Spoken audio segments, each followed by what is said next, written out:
I found a picture that is acceptable to me. But. Okay, let's go back to ancient history class before time. There is the fact that my mother worked at 3M, Minnesota Manufacturing and Mining. Yes, mostly because Glenn Baxter didn't want to pop out 3 billion babies because he wanted a silver spoon in their mouths,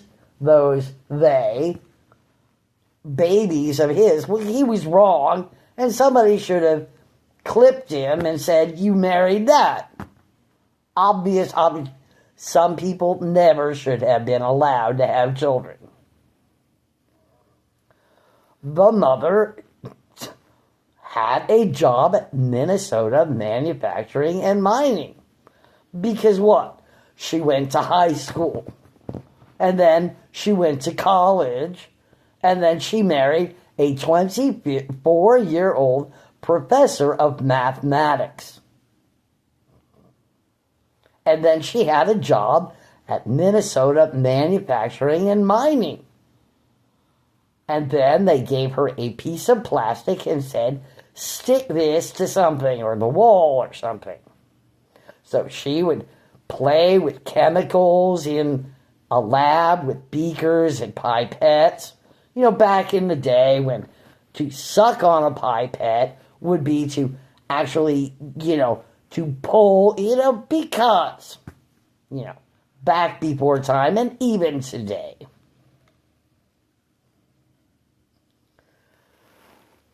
Then she would go home and she would say, well, this is what I did, eh? So what do you think? Let me pick your brain. And then there was Scotch tape. Adhesive. Anyway, they traveled, this man and his wife, in the world. One day, she was allowed, she might say, to have a baby. And conceived with him twin girls. Nutshell, one resorbed and died. One became a boy. I'll call him M. And you know what? Naming your daughter William is really your business, not mine. Just saying. Anyhow. But. Let's go back to the pathetic, nicer, kinder, gentler. Okay. No, due to narcissism and low IQ, as he crawled back inside his mother, lack of oxygen, they pulling him out, paving the way for greatness, of course. Thank you very much. Firstborn, son, savior of the world with no contingency plans. This teenage need, of course, to experience life.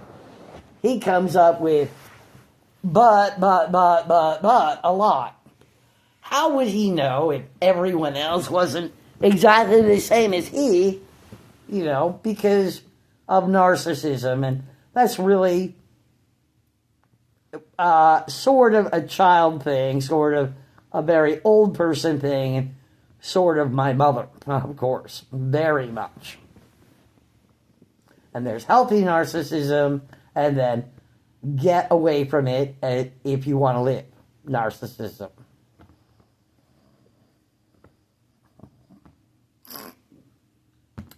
Anyhow, William Eric Baxter is really Emily or M.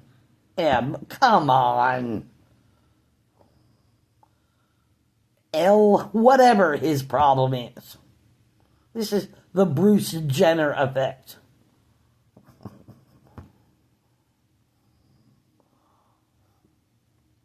So that an example of a female who is male,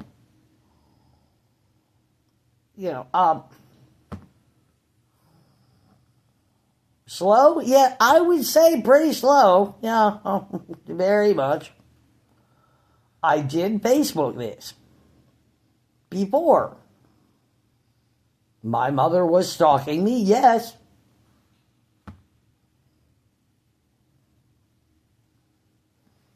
Slow 537.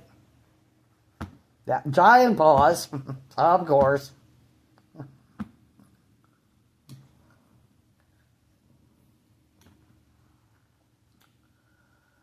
What we do know, I know full well, it's not just chemicals at 3M.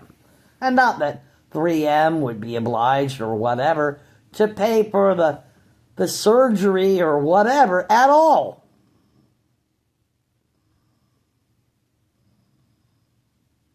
Just because they could. At that time, there was this new fantastic product.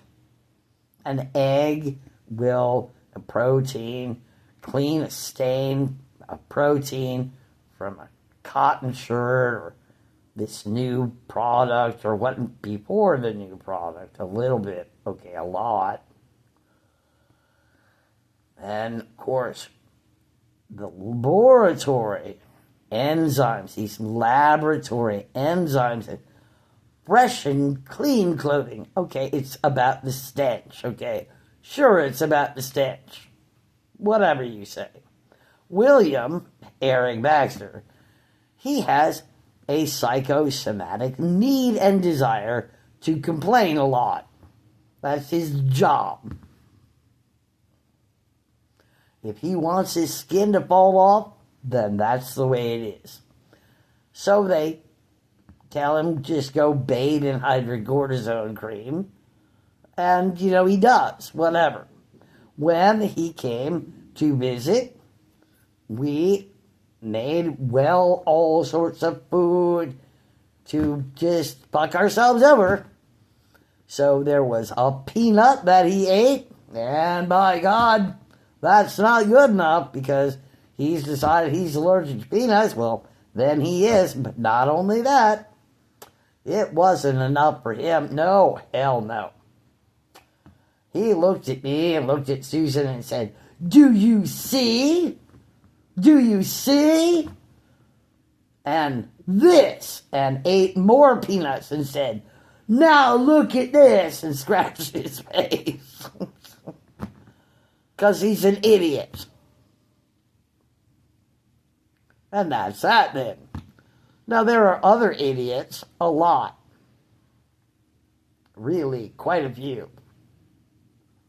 Like the cop. Because I said I cannot. I think, therefore I ambulate. With a battery of questions and answers and all the special. Then the cop's like, "You're handcuffed, so you're going in to get your mental health check right now." And I said that magic RAPE word. I don't care what he does in his own time. But basically, I cannot move quickly. I cannot. So he's dragging me in, or, he was, on his way in a hurry. Whatever. And then, that time, I was assaulted and battered, of course, because there was the time when I was first introduced to CAMH. The security guards were going to pin me down so that I could be injected. This was clear to me. It was obvious to me that I had had no consultation, that my brain was really thinking, oh boy, this is going to be really special. The needle is being prepared, whatever. Yes, I was informed that I would have an intramuscular injection or a shot or a needle or whatever words were said. And then 2 security guards, and I said to one or both of them, please do not twist my neck. Please, they were twisting my neck. Please do not do that. My neck was broken. So they did. This does fall to, I will always, always want to be assaulted and battered by cop long before assault and battery by security at CAMH. They get off on it. They like it. Even the ones who do not assault and batter so easily, watching everyone else. And you know, that's a job, and good job, and the pay's good. If people can be hired to assault and batter, then you too can hire your own assault and battery team. And the government pays them, but the government's probably not going to pay you to pay your assault and battery team. The government of Canada is going to pay CAMH to have CAMH's own assault and battery team. I was in a room. The room had a bed kind of thingy. I was sitting. A needle was to be